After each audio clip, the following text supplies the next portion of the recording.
Bai, listo. 2, eta 3.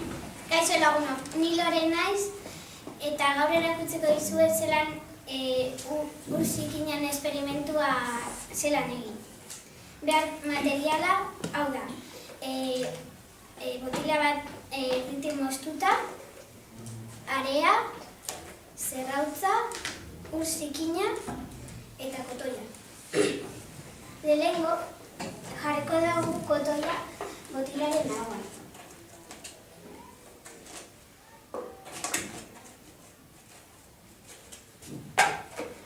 Ondoren jarriko dugu area.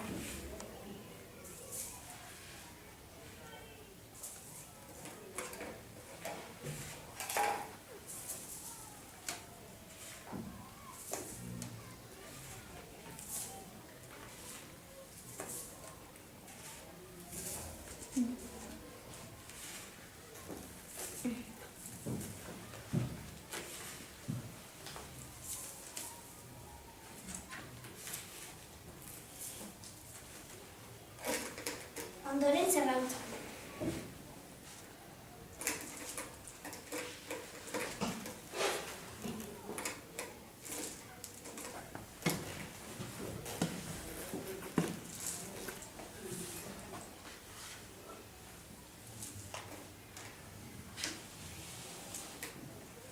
Ondoren ur zikina botako diogu.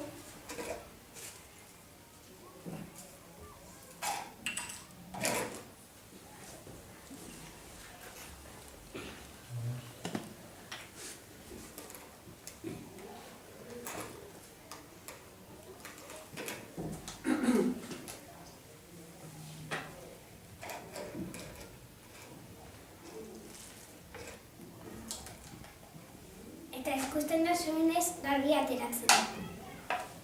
Espero dut zuek bai egitea eta hurrengora arte.